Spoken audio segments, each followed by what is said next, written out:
Que Deus nos livre da covardia que aceita novas verdades, da preguiça que aceita meias verdades e do orgulho que pensa em saber toda a verdade. Eu sou o pastor Marcelino Silvério e você é muito bem-vindo à nossa segunda aula de hermenêutica, a ciência da interpretação. Fique comigo até o final desse vídeo, porque a aula está muito boa mesmo. Maravilha? Meus queridos, nós vimos na aula passada a importância de estudar a hermenêutica. Vimos também o que é hermenêutica.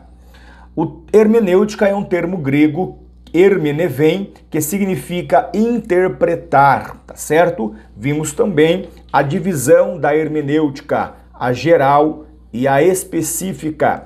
A hermenêutica geral é aquela que abrange todo o campo da interpretação de qualquer obra literária, e a específica, ela trabalha somente com a interpretação dos textos sagrados, ou seja, da Bíblia Sagrada. E a hermenêutica específica, que nós iremos estudar, a interpretação da Bíblia Sagrada. Maravilha, meus queridos? Bom, o apóstolo Pedro, quando ele escreve a sua segunda epístola, no capítulo 1, versículo 20 ao versículo 21, ele vai dizer o seguinte: sabendo primeiramente isto, que nenhuma profecia da Escritura é de particular interpretação. Olha só o que o apóstolo Pedro vai dizer: nenhuma profecia da Escritura é de particular interpretação. Eu não posso interpretar a Bíblia da maneira que eu acho, senão eu caio no achismo, e é muito perigoso quando nós caímos no achismo. Eu acho que nós não temos que achar nada, nós temos que ler a Bíblia, examinar e interpretá-la da maneira correta e coerente. Para isso nós temos esta ciência da interpretação, a hermenêutica, que nos oferece várias ferramentas para que nós possamos fazer uma interpretação coerente da palavra de Deus. Bom, nós vimos na aula passada que uma das primeiras ciências que o pregador deve conhecer é, sem dúvida nenhuma, a hermenêutica. Porém, quantos pregadores, pastores que nem de nome a conhecem? Irmãos, é muito importante o pregador, pastor, o educador cristão, ele conhecer de perto, a fundo, esta ciência da interpretação, a hermenêutica, para que ele possa, então, fazer uma interpretação coerente do texto sagrado. Nós vimos também a hermenêutica e a filosofia. Hermenêutica é, originalmente, uma disciplina filosófica. Por que ela é uma disciplina filosófica? Porque ela usa técnicas de leitura. É isso mesmo. Mas afinal, o que é filosofia? A palavra filosofia significa amigos ou amigo da sabedoria. Ela usa técnicas de leitura. A partir de então, as operações filosóficas de interpretação desenvolvem-se em função de regras rigorosamente determinadas, ou seja, ratificação, crítica, erros dos copistas e etc. E ainda interpretação alegórica e moral destinada a colocar em destaque o caráter de exemplaridade do texto. O horizonte desta técnica é o da restituição de um texto ou de uma palavra, mas fundamentalmente de um sentido, considerando como perdido ou obscurecido. Numa tal perspectiva, o sentido é de reencontrar-se, ou seja, como uma verdade que o tempo teria encoberto. Então olha só, porque ela é uma disciplina filosófica. Ela procura reencontrar uma verdade que o tempo teria encoberto. Analisar o texto de uma forma crítica e, a partir de então, interpretá-lo de uma forma coerente. Maravilha, meus queridos? Bom, a hermenêutica como situação humana. Nós vimos na página de número 3 a hermenêutica como situação humana. A hermenêutica ela começou a sua generalização logo no início do século XIX com o teólogo protestante Friedrich, de 1768 a 1834. A partir de então, a atenção está cada vez mais voltada não somente ao texto, mas sim ao seu autor. Afinal, ler um texto é dialogar com o seu autor, é entrar na mente dele e entender a intenção, o porquê daquele texto, tá certo? Então é muito importante nós entendermos que a hermenêutica ela abrange o estudo da expressão humana. Ela, a partir de então, não estudará somente as obras escritas, mas também toda a ação humana. Ela procura entender o porquê do agente tomar aquela decisão, tomar aquela atitude, cometer aquele ato. Ela procura agora analisar o seu agente, tá certo? Então é muito importante nós prestarmos atenção que a hermenêutica, ela abrange toda a ação da expressão humana. Maravilha, meus queridos! Vamos continuar aqui estudando esta matéria. A aula de hoje está muito boa, você não pode perder, ok? Iremos ver na aula de hoje o abismo hermenêutico. Pastor, o que é abismo hermenêutico? Se eu tivesse aqui um slide, do meu lado direito eu teria a Bíblia. Suponhamos que o círculo em volta do meu rosto é o abismo e na minha mão esquerda eu teria as pessoas, eu, você, todos nós.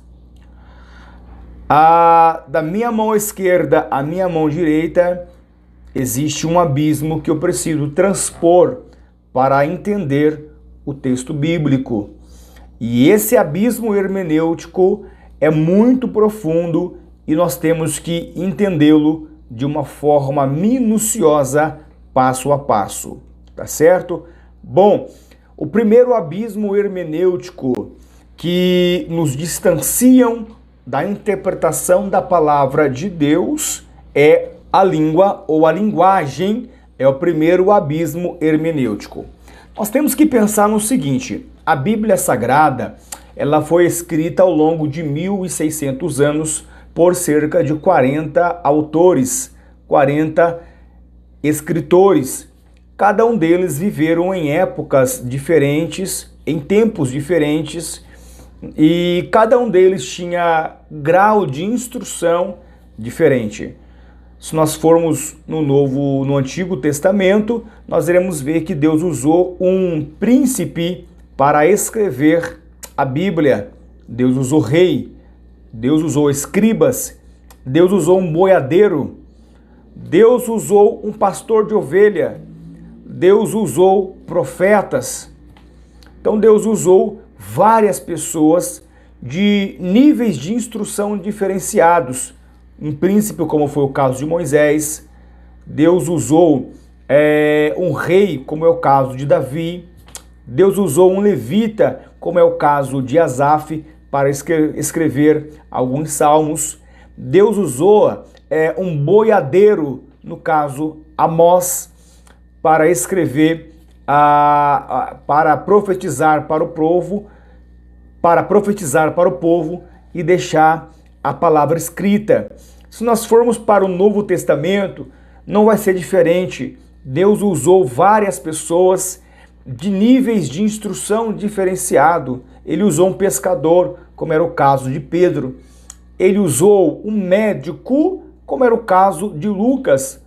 Um doutor da lei, como era o caso do apóstolo Paulo. Ele usou um publicano, como era o caso de Mateus. Ele usou várias pessoas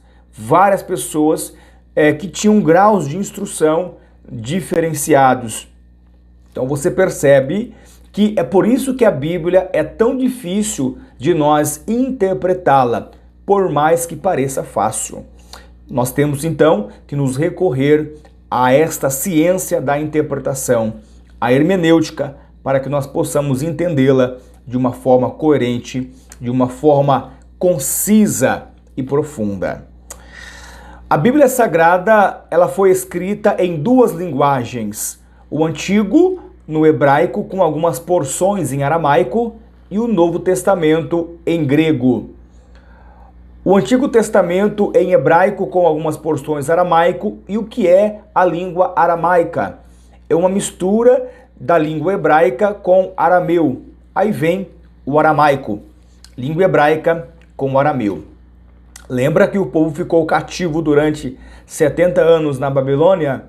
Eles perderam um pouco a língua hebraica. Então acabou misturando o arameu com o hebraico, surgiu o aramaico. Maravilha? Então nós temos que entender que existe um abismo da língua que nós precisamos transpor, tá certo? Nós já ministramos uma aula, eu acredito que foi na matéria de teontologia. Em Gênesis capítulo 6, versículo 6, a Bíblia vai dizer que Deus se arrependeu de ter criado o homem. Em Números capítulo 23, versículo 19, a Bíblia vai dizer que Deus não é homem para que minta e nem filho do homem para que se arrependa. Olha o abismo literário aí. Como entender Gênesis capítulo 6, versículo 6, quando diz que Deus se arrependeu de ter criado o homem? E como entender agora esta aparente contradição com Números 23, 19, dizendo que Deus não se arrepende? Então é um abismo literário. Aí nós precisamos nos recorrer à etimologia da palavra, a etimologia bíblica. E também nós precisamos conhecer uma palavrinha chamada antropopatismo. Mas afinal, o que é antropopatismo? Se nós dividirmos esta palavra em duas partes, nós teremos na primeira parte antropo e na segunda patismo. Antropo significa homem, patismo, sentimento. Logo nós temos sentimento do homem, patismo com mais antropo, sentimento humano. Então Deus, para ensinar o homem, para se revelar ao homem, Deus usou muitas vezes o antropopatismo, ou seja, o sentimento do homem, para dizer o que ele estava sentindo, ou para expressar o que ele estava sentindo em relação ao pecado do homem. Por exemplo, se eu pegar esse telefone aqui e eu tentar explicar para uma criança de 2 anos que isso é um telefone, eu não posso falar com ela com a linguagem de adulto. Eu tenho que entrar no mundo da criança e de uma forma bem simples explicar para ela que isso aqui é um celular. Eu tenho que falar a linguagem da criança, entrar no mundo da criança. E foi isso que Deus fez. Deus entrou no mundo do homem, falou a linguagem do homem, usou o sentimento do homem. É muito importante nós entendermos isso, entendermos o antropopatismo, o sentimento do homem. Deus agora falando a linguagem do homem, usando o sentimento do homem. Então, esta é a primeira linha de interpretação do Gênesis capítulo 6 e o versículo 6. A segunda linha, ou segundo ponto de interpretação, é o sentido etimológico. A língua hebraica, ela tem muitas variantes, muitas vertentes, e uma das variantes, ou uma das vertentes da palavra arrepender-se, também é entristecer-se, lamentar-se. Então, a palavra arrepender, ela tem vários sentidos dependendo do contexto que ela estiver. No contexto aqui de Gênesis 6, versículo 6, Deus se arrependeu, significa entristecer-se ou entristeceu. Então você tira aí a palavra arrepender e a substitui por entristecer-se. Ficaríamos assim: Deus entristeceu-se de ter feito o homem. Deus ficou triste porque o homem pecou.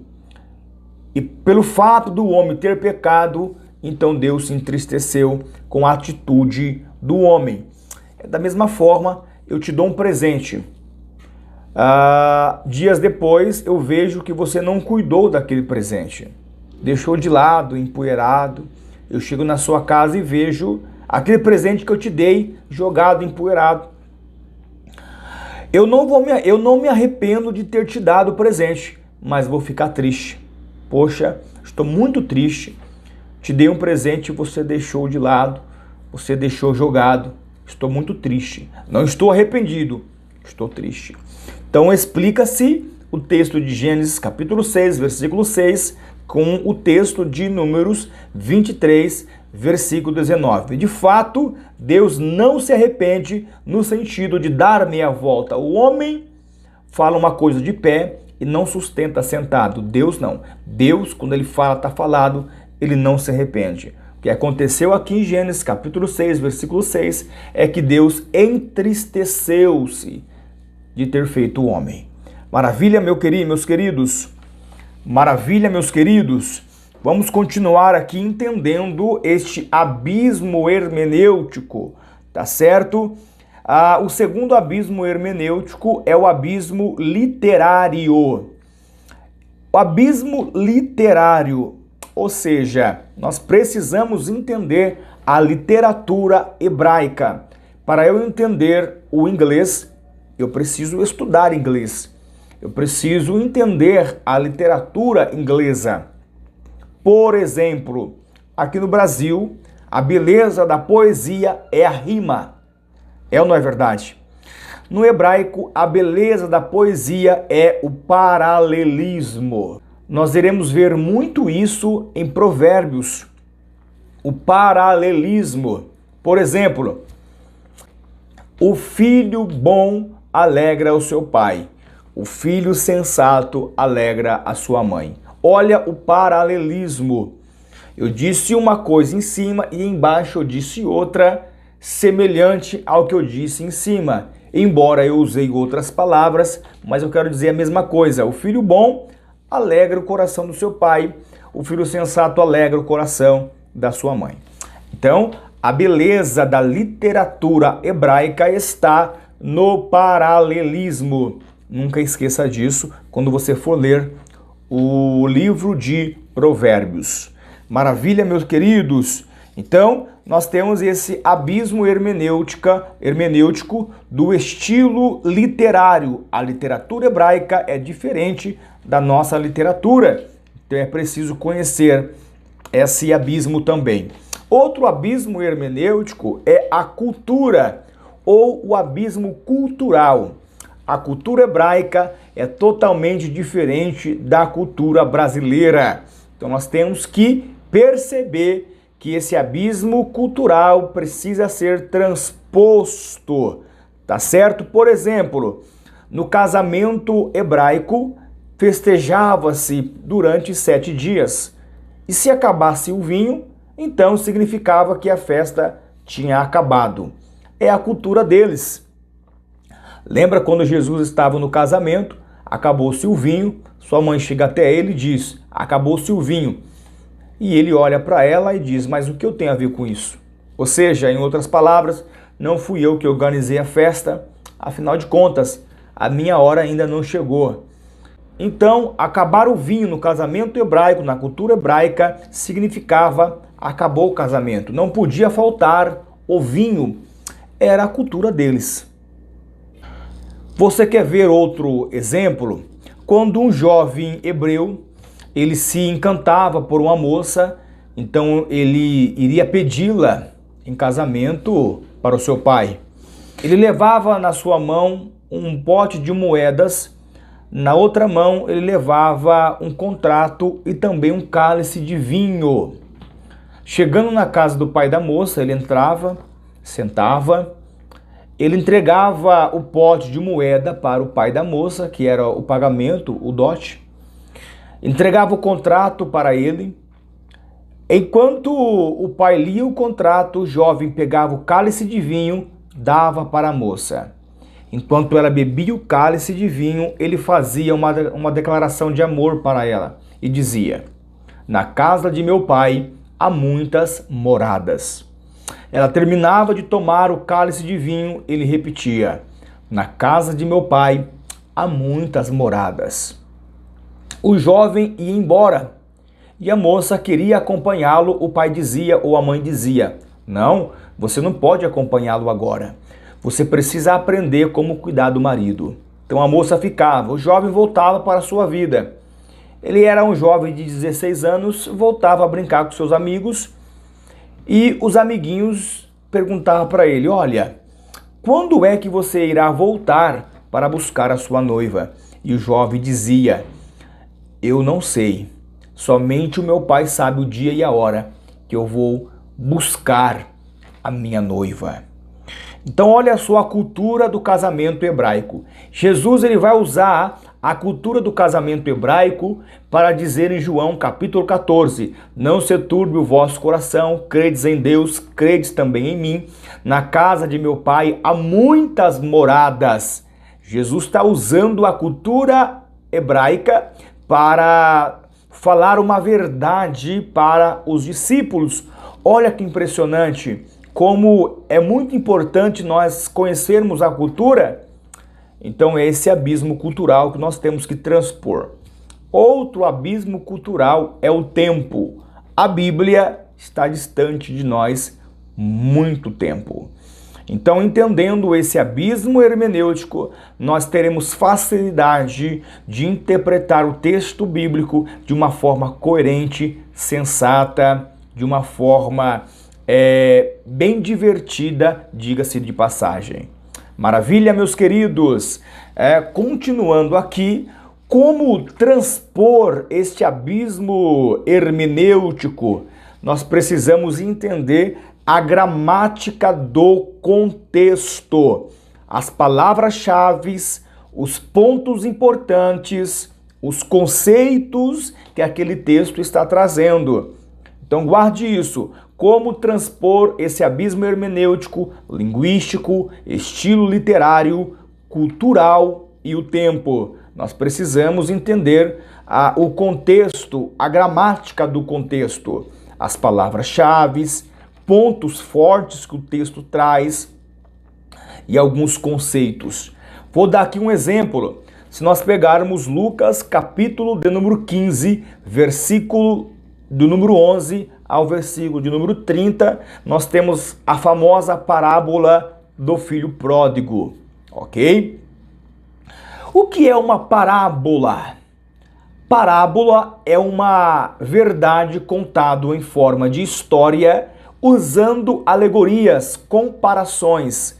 Jesus, ele usava muito as parábolas para ensinar os seus discípulos alguma verdade, usando alegorias e comparações. Isto é uma parábola.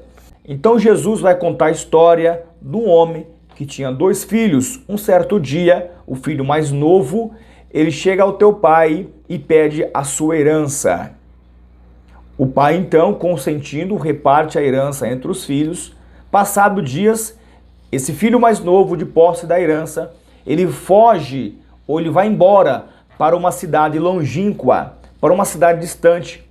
E lá ele gasta desenfreadamente toda a sua herança a ponto de ficar sem nada. E então ele começa a passar necessidade. Passando necessidade, ele não vê outra alternativa, haja visto que veio uma grande fome naquela cidade. Então ele consegue um emprego para cuidar de porcos. Então, analisando esse texto da parábola do filho pródigo, logo no versículo 11, nós entendemos o seguinte: o filho pede a herança para o pai. Qual é o ponto forte desse texto? É exatamente aqui, quando o filho pede a herança para o pai. Uma herança só pode ser repartida quando o pai ou a mãe morre. Aí sim ele vai repartir a herança. Então, o que o filho está dizendo para o pai? O filho está olhando para o pai e está dizendo: para mim, o Senhor está morto. O Senhor morreu para mim. Por isso que ele pede a herança. Então, quando ele pede a herança, ele está querendo dizer exatamente isso. Para mim, o Senhor morreu. O Senhor está morto. Então, esse é o ponto forte do texto, tá certo? Mais tarde você vai ver que este rapaz, quando gasta tudo, ele vai cuidar de porcos. O porco é um animal imundo pela lei de Moisés. Então, cuidar de porcos é uma profissão humilhante para um judeu. Está ferindo a consciência judaica. Então, olha só outro ponto forte desse texto de Lucas, capítulo 15. O texto vai dizer que ele desejou se alimentar das bolotas, das alfarrobas, das vagens que os porcos comiam. O texto não vai dizer que ele se alimentou, como muitos pregadores dizem. Ele comeu das bolotas. Não. O texto vai dizer que ele desejou comer. Se ele comeu, o texto não diz, mas que ele desejou comer, isso é verdade. Em Apocalipse, capítulo 3, versículo 7, nós temos um texto bem interessante também. O texto vai dizer: ao anjo da igreja que está em Filadélfia, isto escreve: aquele que tem a chave de Davi, o que abre e ninguém fecha, e o que fecha ninguém abre. O que Jesus está querendo dizer para o pastor, para o anjo da igreja de Filadélfia, quando ele diz: o que tem a chave de Davi? Bom, nós precisamos entender o ponto forte do texto, as palavras-chave. Por exemplo, todas as vezes que a Bíblia se refere à linhagem de Davi, filho de Davi, trono de Davi, casa de Davi, o texto está querendo dizer que como Davi era rei, então Jesus vem da linhagem de Davi, ele é chamado filho de Davi, porque ele vem da linhagem de Davi, ou seja, da linhagem real. Ou seja, quando alguém chamava Jesus de filho de Davi, estava dizendo que ele era rei.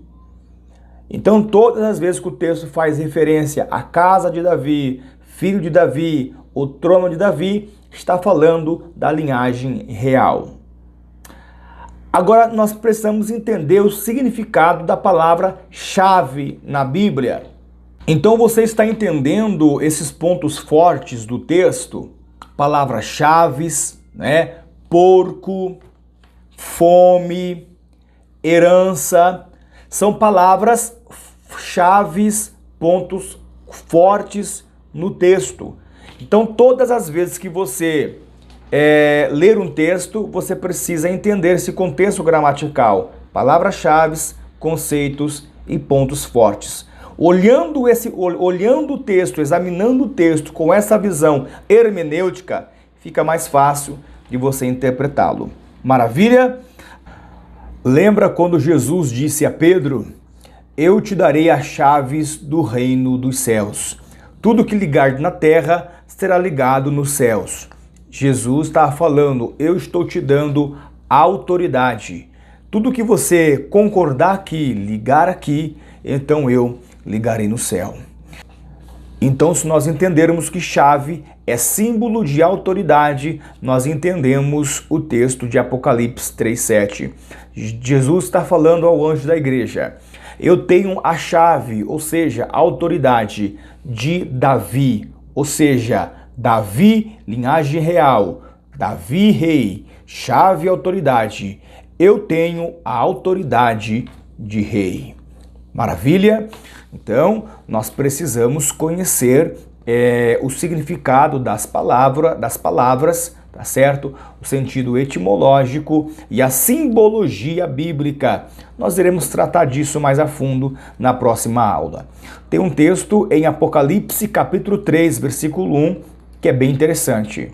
O texto vai dizer, Apocalipse 3, versículo 1, e aos 7 Espíritos de Deus. Bom, se nós lermos esse texto com um olhar natural, nós iremos entender que Deus tem 7 Espíritos. Mas nós precisamos conhecer a numerologia bíblica.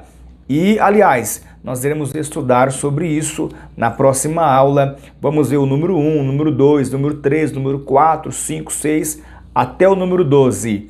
Todos esses números têm uma simbologia muito forte na Bíblia Sagrada. Mas vamos entender esse texto aqui? Bom, aos 7 Espíritos de Deus. O número 7 é o número da perfeição divina, da perfeição de Deus. Enquanto que o número 6 é o número do homem, o número 7 é o da perfeição. Porque em 6 dias Deus criou a terra, no 6º dia o homem, no 7º ele descansou de todas as suas obras. Então, se nós entendermos isso, agora ficou claro. Se o número 7 é o número da perfeição, o que Apocalipse 3:1 está dizendo quando Jesus disse ao 7 Espírito de Deus? Está dizendo que o Espírito de Deus é perfeito. Simplesmente isso. Ficou fácil, né? Então, quando nós entendemos da simbologia, quando entendemos de numerologia, quando entendemos de alegorias, quando entendemos de figuras, tipos, fica bem mais fácil compreendermos a Bíblia Sagrada. Precisamos conhecer a hermenêutica a fundo para que nós possamos, então, interpretar a Bíblia de uma forma coerente. Maravilha, meus queridos, que Deus vos abençoe. Esta foi a aula de hoje, tá certo? Se você gostou dessa aula, deixe o seu joinha, o seu like e não se esqueça de se inscrever aqui no nosso canal, tá certo? Ative o sininho das notificações para que você possa ser lembrado todas as vezes que nós postarmos aqui uma videoaula. Deus abençoe vocês, a todos os meus alunos que estão espalhados no vasto campo deste nosso Brasil. Espero você até a próxima aula e lembre-se, eu sempre estarei aqui para ministrar para vocês aulas teológicas que com certeza irão abençoar a sua vida. Que Deus abençoe e até mais.